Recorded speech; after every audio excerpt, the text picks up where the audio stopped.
Hi, everybody. Here we are in chapter 1, and this is the introduction to biology. And a lot of the information will probably be a review, some of it from last year and the chapter 1 that we talked about last year, but also from things that you studied in life science in 7th grade. So the format for the notes is going to follow very closely with the book. And your book tends to break things into sections based on big questions. And so in the notes, I've tried to number them and kind of follow along with the book. So if you want to use your book as we do notes or as you watch this video, it should follow right along. So the first question, or actually the big questions in biology, can be answered using God's words in a lot of cases, and then also using some science, and putting those two things together is really the best combination for helping us to understand what we're studying, why we're studying, and just kind of all the different aspects of biology. So obviously this class is going to be taught from a biblical worldview, so you should be prepared for that, but just remember that you've got the biblical worldview that is based on the Bible and the presuppositions that we'll talk about in just a minute. But you also will have a lot of people who are studying biology from the naturalistic worldview, which we'll talk about, and is very similar to the secular worldview. Did you hear my dog? So anyway, the first question in chapter 1 is, where did life come from? The Bible answers that very clearly in Genesis. And it tells us that everything was created by God. And from the literal interpretation of the Bible, which means that what the words say is what the word means, we believe that this creation took place in 6 24-hour time periods, or 6 24-hour days. There are lots of different interpretations. Those of you who are doing honors, there will be, we'll look at some different ones, but this is the literal, and this is what the text teaches from. So now the three main presuppositions of this biblical worldview. First off, and again, these we talked about last year, the first one is creation. God created people along with everything else, but he created people specially, and he created us to have fellowship, and he created the other things for our benefit. And he gave us the very first commandment in Genesis, and it is sometimes called the creation mandate or the dominion mandate. And it basically says that people are to fill the earth and have dominion over it. So he gave us a job right from the very beginning, and that is what science, if used correctly, in my opinion, is that's its purpose. So the next presupposition is kind of the downer. This is the one, the fall of creation. This is Adam and Eve's disobedience and the curse that they brought upon all of us and all of creation. And this is where we find our source for bad stuff, diseases, death, even nature, natural disasters, earthquakes, fires, all those kinds of things. And then the good news, yay, redemption. As soon as God said, Adam and Eve, you're out of here, he said, but I will be sending someone to save you from this sin. And obviously that is Jesus, his son. And this redemption is still happening. He came first to save us from our sin, and he did that by dying on the cross. And he will come again, and that second coming is to save creation and return it to its original perfect state. And so we, as Christians, and in this class, these are the presuppositions we will follow as we study, and actually going through biology can help us really understand all three of those presuppositions, or kind of the basis that they give us. So first off, creation is just the beginning of life. It's where the study of biology started. The fall tells us why we are dealing with the life that we are dealing with now, the bad stuff, COVID, hello. And it also gives us a field of study that can help us during this time. And then the redemption is the hope that we have a life to look forward to, and as we wait, we have something to do. We take care of this creation, we love others as ourselves, and we can very easily use biology to do that because of the knowledge that we can gain from that study. Okay, question 3, and this is one of the short chapters, so we're kind of going to move through this pretty quick, but question 3, how does God provide energy for life? So every living thing has to have energy. Some things can convert sunlight into energy, and we will talk in depth about photosynthesis and that process, but things like plants, of course, and then some bacteria can use the sunlight directly in order to form molecules that are for energy storage. The rest of us, people, animals, some other forms of bacteria, fungus, they eat the plants that have used the sunlight to make energy, to get energy, or they eat other animals. And so it is a very, very important thing to be able to get this energy.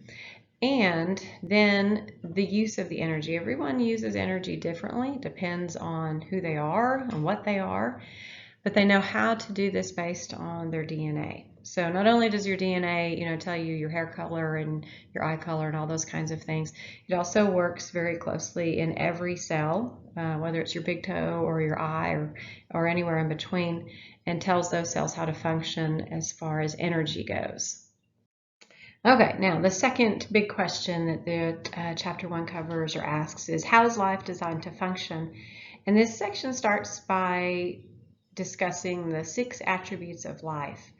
And the 6 attributes of life are something that apply to every living thing in one way or another. And the first one is cells.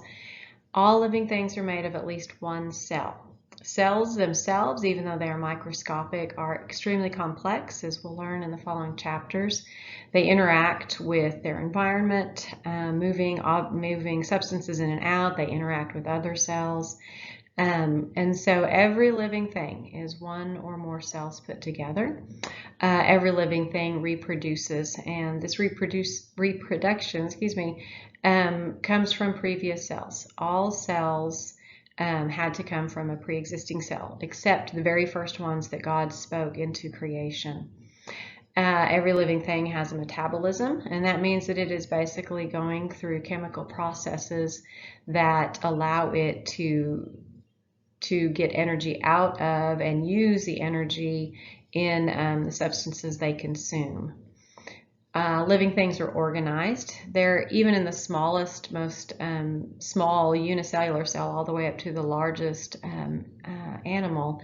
There is a high level of organization that has to be maintained in order for that cell to live or for that organism to live.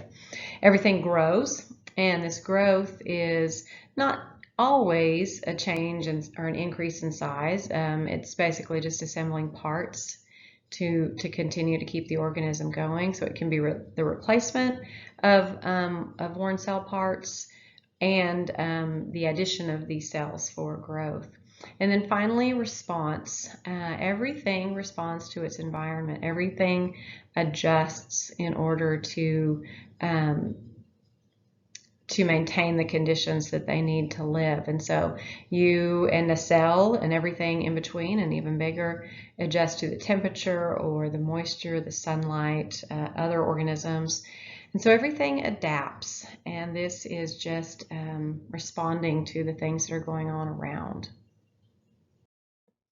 All right, question 4, we kind of go back to the worldview. How does worldview affect the way people view life? Well, from a biblical worldview, which again is the worldview that we will teach from, this is based, of course, on what God has told us in the Bible, and it is based on the presuppositions of the creation, the fall, and the redemption. And this worldview is one that gives people hope. It gives people a purpose. It gives people a sense of worth, that they are higher than the other pieces of creation. A naturalistic worldview is one that says the world is a result of natural processes. There was no plan, there was no design. Everything just kind of showed up, and it was really, kind of the luck of the draw that we got here. And so it is not nearly as hopeful. There's no importance on human life, and we see this now in our nation and our world, with the prevalence of abortion and just the lack of respect that people show each other. There's no real hope for a future, no purpose, just no hope, I guess, in general. And so those are the two big ones. Then, it's kind of a random chapter, but the next question is, how does science work in the real world? So I've told you a couple of times now, for those of you who've been in class, science, and in biology in particular, is all about observing the world that's around us. Anything that you can see or touch or smell, your five senses, all those things, that's what science is. And it can really help us to understand God's creation. It can understand how we use the resources that He has asked us to use well. It can't answer all our questions, though, and we've talked about some of those. It can't tell us why we're here. It can't really prove that there is a God. It can't really do some of the things that we really would like it to, and so that's why some people are have some problems with science and the ways that it is studied. But as far as the study goes, there are three main ways that science is presented. You can represent things through models, and these models are just simplified representatives or representations of an object, and they make it easy to see things that maybe are too small or too big, or that are just not readily accessible. The models are only good if they are workable, if they continue to answer questions.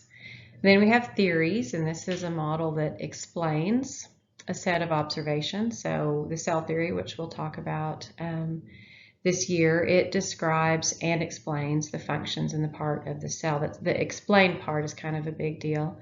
And then you have a law, and this law simply describes how a phenomenon will relate to something else in a predictable way. So like the law of gravity describes the attraction between two objects, but it doesn't say why. It doesn't explain it, it just says that it is there. Okay, so we're wrapping up chapter 1 with the scientific method, which you guys all know, but here is the condensed version of that. So you start by asking a question, and I'm using kind of what the book did in this little section, and so everything's kind of in relation to DNA molecules and how they figured out their shape. So the question was, what's the shape of the DNA molecule? And two men, James Watson and Francis Crick, are credited with discovering this. So that was the question they started with. They did their research, which in their case meant studying information from other people. And those other people had also wanted to figure things out about DNA. And so they may have already determined molecules that were within the DNA structure. They may have determined the different bases and the different combinations and all those kinds of things. But the shape had not been determined yet. And so Watson and Crick did some experiments which actually failed pretty miserably and couldn't ever really get a good picture, a good view, until they looked at the work of a woman named Rosalind Franklin. And she managed to take the picture that you see over there on the right of the screen, and you can very clearly see that X in the middle. And to you and I, that is not really that helpful, but Watson and Crick were physicists along with molecular biologists, and so they were able to take that and do physics basically, and they were able to use that photo and determine the double helix shape that we know of for DNA. And then the last step, after they analyzed and got it figured out, was to publish what they had learned. And so in 1953, they published their work in the science magazine Nature, and then not quite 10 years after that, they were awarded the Nobel Prize. And it was a huge deal, and they followed the scientific method, and these steps, like, they can be kind of rearranged, they can be added to or taken less seriously, but this is the basic for doing scientific research. Okay, last thing. So what is the balance between preserving the Earth's resources, as God asked us to, but also using them to help other people? Okay, so God first commanded Adam, use the resources that God has created wisely to help others. So you have several different views on this, but one of the big ones is conservation. And this is preserving, but also using the natural resources that we have. We have to use some of them to survive, to have food, to have resources to build houses, but we also have to leave enough for future generations. And so in science, we have a really big field right now called biotechnology, and this is using technology to help living organisms who produce things produce more of them. And so essentially it is just helping to to increase our ability to produce these natural resources. So you can help plants that will produce more fruits, that will then help produce more medicines. It could be a fuel source. And so it is a very, very big field. Unfortunately, of course, people have come along and have misused biotechnology politically, socially, in religious groups. There are huge debates and disagreements on the uses and the proper uses of biotechnology, and that has led to a brand new field of bioethics. And this is studying the ethics of all of the things that we are doing in biology and medicine and seeing if we're doing them right. And so, unfortunately, science is not just science anymore. There's a lot of influence from outside areas of interest, and it's just something I want you guys to be aware of, and we'll talk more about it as we go through different subjects. Okay, so whether you're watching this video because you haven't been able to be in class, or because you're using it as a review after we've done the notes together, please, as always, feel free to ask me questions, to get more information if you need to, and I will be happy to help. Thanks, guys.